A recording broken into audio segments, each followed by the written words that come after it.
तो फिल्म की शुरुआत में हमें ऐसे एलियंस के बारे में बताया जाता है जिनको देखकर इंसान खुद ब खुद अपने आप को मार लेता है, और इसी वजह से कुछ ने तो अपनी आंखों पर पट्टी बांध ली थी और कुछ तो खुद ही अंधे हो जाते हैं। हमें एक आदमी दिखाया जाता है जिसका नाम सेबेस्टियन था, जो एक हॉल में अपनी बेटी के साथ मिलकर स्केटिंग कर रहा होता है। सारा शहर सुनसान था। ये दोनों अपने कुछ अच्छे पल साथ बिता रहे थे जो इन्होंने काफी अरसे से एक साथ नहीं गुजारे थे। सेबेस्टियन की बेटी का नाम एना होता है। अब जब वो कुछ देर के लिए बाहर निकलता है तो कुछ गुंडे उसका खाना लेकर भाग गए थे और बहुत ज्यादा उसे मारते भी हैं। हालांकि वो गुंडे अंधे थे। सेबेस्टियन अपनी बेटी एना के पास आता है और कहता है अच्छा हुआ वो भाग गए, बेचारे अंधे थे ना, इसीलिए मैंने उन्हें छोड़ दिया। अब ये अपनी बेटी का हाथ पकड़कर बाहर शहर में आता है। बार्सिलोना शहर सारा वीरान था। जैसा कि हमें कहानी के शुरू में बताया गया कि एलियंस इंसान के दिमाग को कंट्रोल करके उसे अपनी जान लेने पर मजबूर कर दिया करते थे। इसी वजह से शहर के 90% लोग मारे जा चुके थे। बड़ी बड़ी बिल्डिंग्स तबाह हो गई थी। सेबेस्टियन अब थोड़ा सा आगे आता है तो उसे एक फैमिली जाती हुई महसूस होती है। वो देख तो नहीं सकता था क्योंकि उसने अपनी आंखों पर पट्टी बांधी हुई थी। जो फैमिली जा रही थी उन्होंने भी अपनी आंखों पर पट्टी को बांधा हुआ था। सेबेस्टियन उस फैमिली से कहता है देखो मैंने कल से कुछ नहीं खाया, मैं बहुत अकेला हूँ। उस फैमिली का लीडर कहता है ये तुम्हारी प्रॉब्लम है, अभी हम यहाँ पर किसी पर भी भरोसा नहीं कर सकते। तभी सेबेस्टियन उन्हें बताता है मैं इंजीनियर हूँ और मुझे पता है जनरेटर कहाँ पर है। दरअसल हुआ कुछ यूँ था,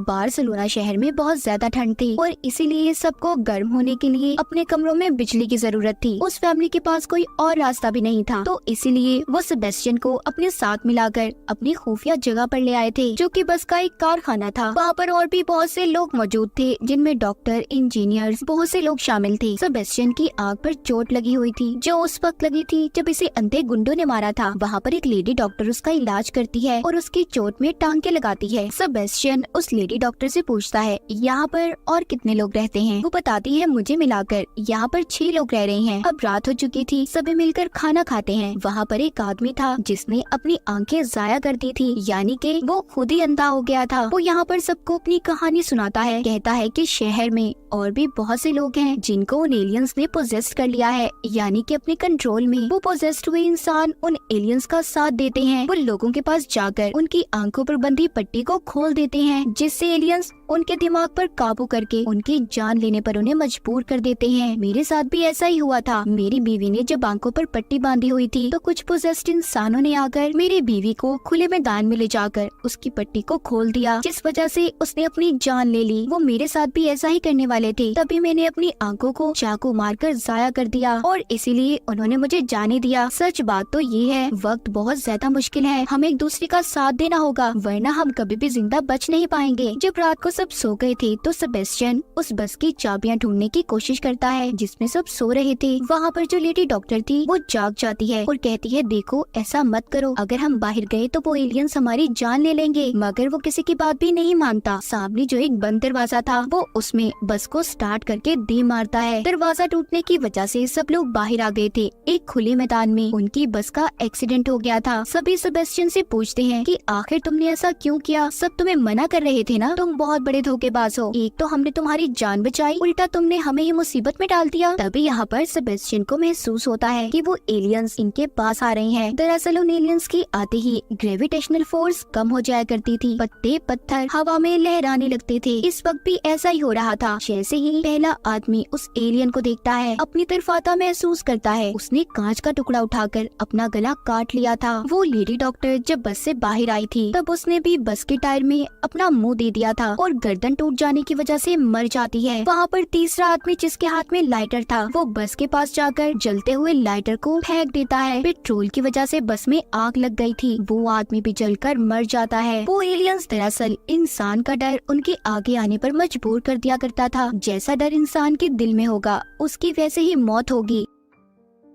हम उन लोगों की आत्माओं को रोशनी की सूरत में आसमान पर जाते हुए देखते हैं। यहाँ पर हमें ये भी पता चलता है कि सेबेस्टियन की बेटी एना, जो असल में नहीं बल्कि सिर्फ उसके ख्यालों में थी, उसकी बेटी तो बहुत पहले मर चुकी थी। सेबेस्टियन का मानना ये था कि वो अगर ऐसे ही लोगों की जान लेगा, उनकी आत्माओं को गॉड के पास भेजेगा तो गॉड उससे खुश हो जाएंगे, जिसके बाद वो उसे उसकी बेटी और मरी हुई वाइफ वापस कर देंगे। इसके बाद हमें यहाँ से कहानी 9 महीने पहले की दिखाई जाती है कि ये तबाही शुरू कैसे हुई थी। सेबेस्टियन सेबेस्टियन जो कि एक दिन पावर प्लांट पर काम कर रहा था, वो पेशे से इंजीनियर था। अचानक से उसे खबर मिलती है कि पावर प्लांट पर कुछ मजदूरों ने कूदकर अपनी जान दी। उसे कुछ समझ नहीं आता। वो जल्दी से अपने ऑफिस पहुंच गया था, जहां पर वो जब टीवी पर खबर सुनता है जिसमें बताया जा रहा था कि शहर में एक अफरा तफरी मच चुकी है, लोग अपनी जान दे रहे हैं। ऑफिस में भी फोन की घंटियों पर घंटियां बज रही थी। किसी का भाई मर गया था तो किसी की मॉम। सेबेस्टियन को भी अपनी वाइफ की कॉल आती है जो कह रही थी कि एना अभी स्कूल में ही है, तुम्हें जल्दी उसे जाकर लाना होगा। मैं गाड़ी लेकर घर से निकल रही हूँ, हमें इस शहर को जल्द से जल्द छोड़ना है। खबर सुनकर सेबेस्टियन हैरान हो गया था। वो किसी भी तरह यहाँ से निकलने की कोशिश करता है। तभी वो देखता है उसके आसपास के लोग जिन्होंने उस एलियन स्पीशीज को देख लिया था, वो अपनी जानें ले रहे थे, यानी कि उन्होंने खुद ही को खत्म कर दिया था। वो एलियन रेलवे स्टेशन पर भी आ चुका था, जिसे देखकर लोग पटरी पर ही कूद जाते हैं। सेबेस्टियन इस बात को समझ चुका था कि जो भी उस एलियन की आंखों में देखता है खुद को मार लेता है, इसलिए अब ये नीचे मुँह करके वहाँ रेलवे स्टेशन से निकल जाता है। किसी तरह भी बचते बचाते सेबेस्टियन अपनी बेटी के स्कूल में पहुँच जाता है और अपनी बेटी को बचाकर चर्च में ले आया था। वहाँ पर ये इबादत करके जब जाने वाला होता है तो एक पादरी प्रीस्ट ने उसका रास्ता रोक लिया था और कहते हैं कि गॉड ने तुम्हें चुना है, अब तुम उनका अधूरा काम पूरा करोगे। सेबेस्टियन को उस पादरी की बातें समझ नहीं आई थी, इसीलिए वो अपनी बेटी एना को लेता है और चला जाता है। और रास्ते में अब उसे अपनी वाइफ भी मिल गई थी। जब ये तीनों मिलकर वहाँ से जा रहे थे तो एक गाड़ी तेजी से आकर सेबेस्टियन की वाइफ को टक्कर मार देती है, जिस वजह से उसकी मौत हो गई थी। यहीं से कहानी दोबारा आती है प्रेजेंट मौजूदा दौर में। सेबेस्टियन को देखते हैं जो उन लोगों को मारने के बाद अपने अगले शिकार पर था, यानी कि उसने अभी और भी लोगों को मारना था। उसे एक फैमिली दिखाई देती है। एक लाल जैकेट वाली लड़की अपनी आंखों पर पट्टी बांधकर जा रही थी। सेबेस्टियन की बेटी एना जो उसके ख्यालों में थी, वो कहती है उस लड़की को अपना शिकार बनाओ। जब सेबेस्टियन उसके पास जाने लगता है तो दो आदमी आकर उसे दूर करते हैं। वो उसे चोर समझ रहे थे। ये दोनों आदमी दरअसल उस लाल जैकेट वाली लड़की के साथी थे, जिसका नाम क्लियर होता है। सेबेस्टियन यहाँ पर भी इन्हें वही पिछली कहानी सुनाता है कि मैं भूखा हूँ, मैंने एक दिन से कुछ नहीं खाया, मैं इंजीनियर हूँ और मैं जानता हूँ कि जनरेटर कहाँ पर है। क्लियर जब ये बात सुनती है तो अपने साथियों से कहती है अगर इसे जनरेटर का पता है तो हमें इसे अपने साथ ले लेना चाहिए, हमारी जान भी बच सकती है। ये लोग अब इसे अपने साथ लेते हैं और अपने खुफिया ठिकाने पर ले आए थे जो एक बंकर था। वहाँ पर एक बूढ़ा कपल और एक छोटी बच्ची भी थी जिसका नाम सोफिया होता है। यहाँ पर सेबेस्टियन उस छोटी बच्ची सोफिया से जब बात कर रहा था तो तभी उसकी बेटी उसे भड़काना शुरू कर देती है। वो कहती है तुम्हें इन सबको बाहर लाना होगा, तभी वो एलियंस इन्हें मार पाएंगे और इनकी आत्माएं आसमान पर जब जाएंगी तो गॉड खुश होंगे। सेबेस्टियन अपनी बेटी की बातों में आ गया था और सोफिया से बात करता है जो बताती है कि मैं अपनी मॉम से अलग हो चुकी हूँ, उन्होंने मेरा हाथ पकड़ा हुआ था मगर भीड़ में हम लोग खो गए। मेरी मॉम इस वक्त एक खुफिया फैसिलिटी में है जो आर्मी की है, जो इस शहर से दूसरी तरफ है। सोफिया उन सभी को वहाँ पर नक्शा भी बनाकर दिखाती है। सेबेस्टियन कहता है मैं इस नक्शे को जानता हूँ, मैं आप सभी को इस फैसिलिटी तक पहुँचा सकता हूँ, मगर आप लोगों को मुझ पर यकीन करना होगा। हम लोग ज्यादा देर तो यहाँ पर नहीं रह सकते ना, हमें जिंदा रहने के लिए खाने पीने की भी जरूरत है। सब तो सेबेस्टियन पर यकीन कर लेते हैं, लेकिन यहाँ पर क्लियर के एक साथी को उस पर बिल्कुल यकीन नहीं था। रात को जब सब सो रहे थे तो सेबेस्टियन उनके डॉग्स की रस्सियों को हल्का सा काट देता है ताकि जब वो डॉग तेज भागे तो उनकी रस्सियाँ टूट जाएं और ये लोग हड़बड़ाहट में अपनी आंखों से पट्टी को खोल दें। सुबह को सभी अपने बंकर से बाहर आ गए थे। जब ये लोग आगे बढ़ रहे थे तो एलियंस के आने का एहसास डॉग्स को हो जाता है। वो अपनी रस्सियाँ छुड़ाकर भागते हैं। क्लियर का साथी जिसको सेबेस्टियन पर यकीन नहीं था, वो अपने डॉग को बचाने के लिए अपनी आंखों से पट्टी को खोल देता है, जिससे सेबेस्टियन का प्लान कामयाब हो गया था। जैसे ही वो अपनी आंखों से पट्टी उतारता है, एलियन उसे मरने पर मजबूर कर देते हैं। वो अपना सर पास ही खड़ी गाड़ी में देकर मारता है, जिससे उसकी मौत हो गई थी। इन एलियंस की खास बात ये थी कि वो लोगों के दिमाग पर हावी हो जाया करते थे। जो बातें इनके कभी अपनों ने समझाई थी वो बार बार उनके कानों में गूंजा करती थी, जिससे सबका दिमाग कुछ भी सुनने समझने की ताकत को खो देता था। यहाँ पर भी सभी अपनी आंखों से पट्टी को खोलने की कोशिश करते हैं। इनके साथ भी ऐसा ही हो रहा था। तभी क्लियर सबको मना करती है। वो सबको पास वाले घर में ले आई थी।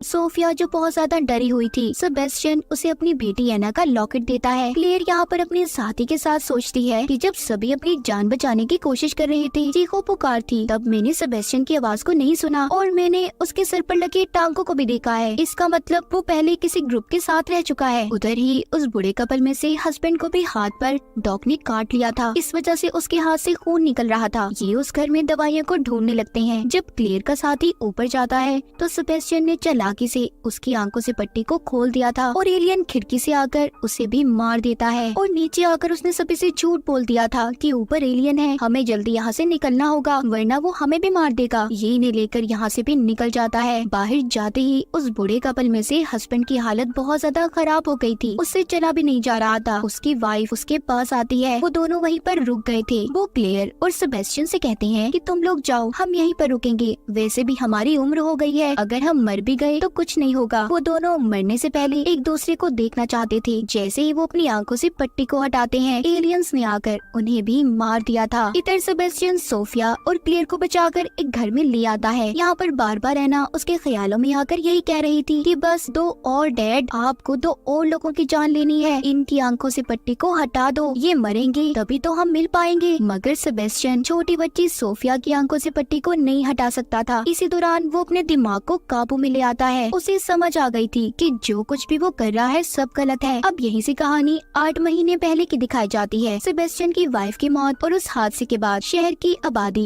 50% खत्म हो गई थी। सब लोगों ने खुद को अपने घरों में बंद कर लिया था। इसी दिन अजेना का बर्थडे भी था। वो अकेली घर पर होती है। सेबेस्टियन अपनी बेटी के लिए केक लेकर आया था, तभी वो प्रीस्ट उनके घर पर आ जाता है जो उसे पहले चर्च में मिला था। वो गॉड का चुना हुआ इंसान था। वो कहता है अब तुम्हारी बारी है। वो प्रीस्ट सेबेस्टियन और एना को पकड़कर छत पर ले जाता है और एलियंस को बुलाने लगा था। दरअसल ये एलियंस या तो इंसानों को खुद मरने पर मजबूर कर दिया करते थे ताकि वो अपनी जान ले लें, या फिर अपना गुलाम बना लेते जो इनके लिए इंसानों को ढूंढकर मारेगा। और सेबेस्टियन को उन एलियंस ने चुना था, इसीलिए वो ऐसे काम कर रहा था, लोगों को मार रहा था। कहानी दोबारा से प्रेजेंट मौजूदा दौर में आती है। सेबेस्टियन का दिमाग अब उसके कंट्रोल में आ चुका था और उसे अब एहसास भी हो जाता है कि जो कुछ भी वो कर रहा था सब गलत है। उसे अब किसी भी हालत में सोफिया और क्लेयर की जान को बचाना होगा। तभी वहाँ पर प्रीस्ट और उसके लोग आ जाते हैं जो नहीं चाहते थे कि सेबेस्टियन किसी भी कीमत पर सोफिया और क्लेयर की जान को बचाए, मगर वो किसी भी तरह उन्हें उस केबल कार तक ले आता है जो दूसरे शहर की आर्मी फैसिलिटी तक इन्हें पहुंचा सकती थी। नीचे सेबेस्टियन प्रीस्ट और उन लोगों को रोक रहा था जो एलियंस के कंट्रोल में थे। उधर ऊपर किसी भी तरह क्लेयर ने सोफिया की जान को बचाना था। हालांकि उसने आंखों पर पट्टी बांधी हुई थी और सीढ़ियाँ भी काफी नाजुक थी, लेकिन वो फिर भी किसी तरह आंखों से पट्टी को खोल देती है और सोफिया को बचाकर केबल कार तक ले आई थी। नीचे सेबेस्टियन जो प्रीस्ट और उसके लोगों से लड़ता लड़ता मारा जाता है। ऊपर भी एलियंस आ चुके थे, मगर मौका देखते ही क्लेयर ने दोबारा से अपनी आंखों पर पट्टी को बांध लिया था और गिनती गिनकर सोफिया को लेकर केबल कार में छलांग लगा देती है। यहाँ पर हमें ये भी पता चलता है कि सेबेस्टियन को जो अपनी बेटी ख्यालों में नजर आती थी वो दरअसल प्रीस्ट की झलक थी जो उसे गलत काम करने पर मजबूर क्या करता था। क्लेयर सोफिया को लेकर आर्मी फैसिलिटी में पहुंच चुकी थी जहाँ पर सोफिया की मॉम थी। आर्मी वाले छानबीन करने के बाद उन्हें अंदर जाने देते हैं। यहाँ पर बहुत से लोग थे जो अपनी जान बचाकर यहाँ पर पहुँचे थे। अब सोफिया को भी अपनी मॉम मिल गई थी, मगर आर्मी वालों को अभी भी इन पर शक था, इसीलिए वो क्लेयर को अपने साथ कुछ टेस्ट करने ले जाते हैं जहाँ पर एक आदमी को इन्होंने बांधा हुआ था जो एलियंस के कंट्रोल में था। जो नए लोग इस फैसिलिटी में आए थे ये उनका डीएनए लेकर चूहों पर टेस्ट करते हैं। फिर उन चूहों को इन्होंने वहाँ पर भेज दिया था जहाँ पर इन्होंने बहुत बड़े एलियन को कैद किया हुआ था। उधर और भी बहुत से जानवर थे। इस फिल्म की कहानी यहीं पर खत्म हो जाती है।